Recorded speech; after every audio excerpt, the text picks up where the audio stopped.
Europe's debt crisis is just one of the issues dampening optimism for next year. Jay Bryson is a global economist and managing director for the U.S. bank Wells Fargo. Our Mike Walter asked him about what he sees as the key economic issues next year, starting with Europe. They're in a lot better place than they were, say, a year ago. They have some of the institutions in place to, help prevent a complete meltdown. And so if you assume Europe doesn't melt down, you should see some slow growth there next year. Fed Chairman Ben Bernanke said that 2013 could be a very good year for the U.S. economy if they can get a deal done to avoid the fiscal cliff. Do you agree with him? Well, I mean, I think there's some potential upside here.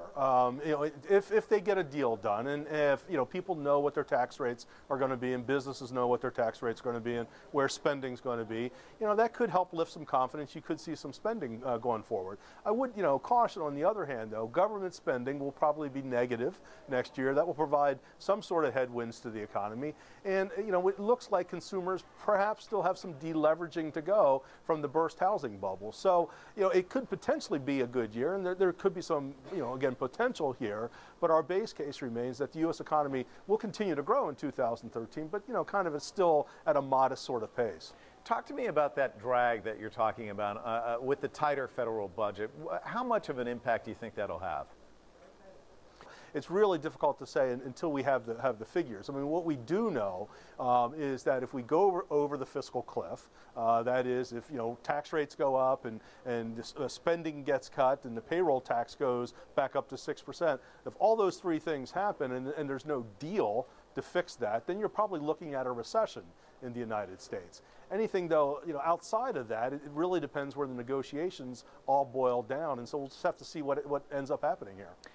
Jay, it seems like America and the media was fixated on unemployment figures leading up to the election. Once the election was over, it doesn't seem like anyone's really focusing on that.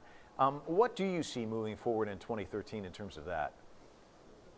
Well, in terms of growth in non-farm payrolls, that's the thing that really will drive the unemployment rate one way or another. Right now we're adding roughly 150,000 jobs per month, and if we keep at that pace, that'll slowly bring the unemployment rate down.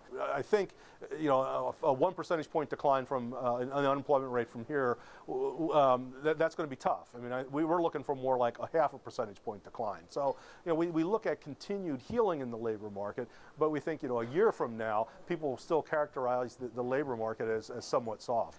Talk to me about the bright spots you see out there in terms of the economic outlook and the trouble spots when you look at the global financial markets. Well, in terms of the bright spots, I mean, I can think of two right off the top of my head. One is very apparent, and that's the financial health of the U.S. business sector is excellent today. Balance sheets are very, very strong with businesses, and so they have the wherewithal to be able to invest and hire people if they so choose, and that is a very, very good dynamic. I mean, the second good thing is we're another year now into the healing process in terms of balance sheets with consumers, balance sheets with businesses, so that healing process is occurring. There's two big risks in the world that as we see it. The first would be our fiscal situation here. If we don't get a deal done and we go over that so-called fiscal cliff and stay off that cliff, you're probably looking at a U.S. recession. And then the other potential trouble spot would be Europe.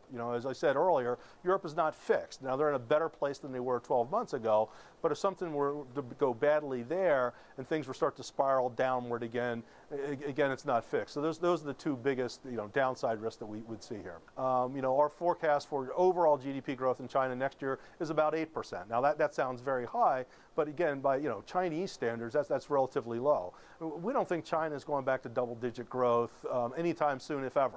What the government in China is trying to do is trying to take it away from a more of an investment-driven sort of model to a more consumer-driven sort of model. And in the long run, that's good, and that's what needs to happen.